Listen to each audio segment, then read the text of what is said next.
সম্মানিত হাজির, নামাজের যে বাহ্যিক দিক সমূহের মধ্য থেকে একজন মানুষ যখন সে নামাজের দিকে মনোযোগী হয়, নামাজ পড়তে যায়, তখন নামাজ শুরু করার আগে তার জন্য কিছু করণীয় আছে, যেগুলা যথাযথভাবে পালন করার পরে তখন তার অনুমতি হয় যে সে নামাজের ভিতরে ঢুকতে পারবে, নামাজ আদায় করতে পারবে। এই জিনিসগুলো যদি সে আগে ঠিক মতো না করে তাহলে তার নামাজের ভিতরে ঢোকার কি নাই, অনুমতি নেই।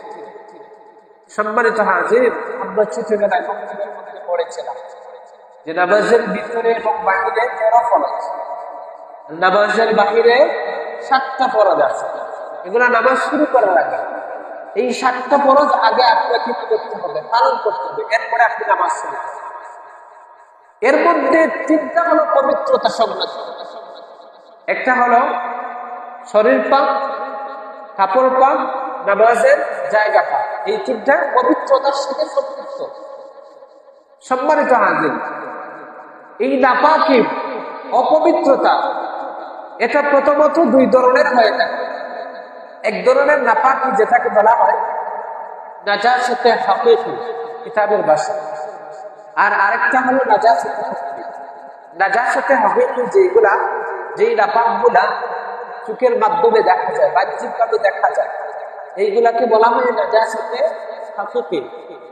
আর আরেক প্রকারের নাজাসাত যেটা হলো নাজাসাতে হাকিকি, যেগুলো স্বাভাবিকত দেখা যায় না, তবে ইসলাম এই জিনিসটাই বলেছে, ইসলাম এই বিধান দিয়েছে যে এই জিনিসগুলা করে আপনার শরীর যেমন নাপাক হয়ে যাবে। যেমন এই যে আমাদের যে ওযু নষ্ট হয়, এই ওযু নষ্ট হওয়ার বেশ কিছু কারণ আছে। এই ওযু যে নষ্ট হওয়া, এই ওযু নষ্ট হয়, এটা হলো নাজাসাতে হাকিকি। ঠিক তদ্রুপ ভাবে আপনার আমার উপর গোসল ফরজ হয়। গোসল ফরজ হওয়ার যে কারণগুলো আছে, এই কারণগুলো যখন সংঘটিত হবে আপনার আমার মাধ্যমে, তখন আপনার আমার দেহকে পাক করতে হলে গোসল করতে হয়। এটা শরীয়ত আমাদেরকে দিয়েছে। এইগুলা হলো নাজাসাতে হাকিকি। এইগুলা ওযুর মাধ্যমে, গোসলের মাধ্যমে আপনার শরীর কি হবে, পাক হবে। আর কিছু আছে যেগুলো হলো নাজাসাতে হাকিকি। এইগুলা আবার 2 প্রকারের। একটা হলো নাজাসাতে গলিজা, আরেকটা হচ্ছে নাজাসাতে খাফিফা, গাঢ় নাপাকি, আর আরেকটা হলো পাতলা নাপাকি। গাঢ় নাপাকি নাজাসাতে গলিজা, যেমন মানুষের পেশাব পায়খানা, এরপরে প্রাণীর যে রক্ত, এরপরে আপনার গড়ের মধ্যে যে হাঁস মুরগ আছে, এইগুলার যে বীজ বিষ্ঠা, ওইগুলা হলো নাজাসাতে গলিজা। আর নাজাসাতে খাফিফা মানে হালকা নাপাকি, যেমন আপনার হালাল প্রাণী যেগুলা, এইগুলার যে পেশাব, যেমন গরু, ছাগল, এইগুলার যে পেশাব, এইগুলা হলো নাজাসাতে খাফিফা। আর হারাম প্রাণী যেগুলো আছে, এই হারাম প্রাণীর যে বিষ্ঠা, বীজ, এইগুলা হলো নাজাসাতে খাফিফা।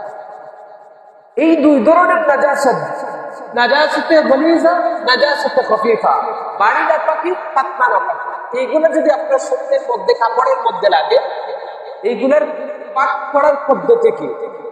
উলামায়ে কেরাম ফিকহের কিতাবের মধ্যে, ফতোয়ার কিতাবের মধ্যে উল্লেখ করে, যদি গাঢ় নাজাসাত অর্থাৎ মানুষের পায়খানা অর্থাৎ অথবা গোবর শরীরের মধ্যে, কাপড়ের মধ্যে লাগছে, তাহলে আপনার এই যে হাতের তালু, এই হাতের তালু পরিমাণ, এই অংশ এতটুকু যদি পরিমাণ যদি আপনার শরীরের মধ্যে লাগে, তাহলে আপনার ওই কাপড় দিয়ে নামাজ পড়লে নামাজ কি হয়ে যাবে, আদায় হয়ে যাবে। এই হাতের তালু পরিমাণ যদি বেশি নাপাকি শরীরের মধ্যে, কাপড়ের মধ্যে লাগানো থাকে, তাহলে এইগুলা নিয়ে নামাজ পড়লে কি হবে না, নামাজ সহিহ হবে। উলামায়ে কেরাম এক্ষেত্রে বলে, যদি কারো যদি অন্য কোনো পোশাক থাকে, পবিত্র পোশাক আছে, যেই কাপড়ের মধ্যে নাপাকি লাগছে কতটুকু, হাতের তালু পরিমাণ নাপাকি লাগছে, অন্য পোশাকও আছে, সে যদি ওই যে ভালো পোশাক, পবিত্র পোশাক বেছে রেখে, যেই পোশাকের মধ্যে হাতের তালু পরিমাণ নাপাকি লাগছে, এই পোশাক দিয়ে নামাজ যদি পড়ে, নামাজ হয়ে যাবে, কিন্তু কি হবে, মাকরুহ হবে। উত্তম হলো পবিত্র যেটা আছে ওইটা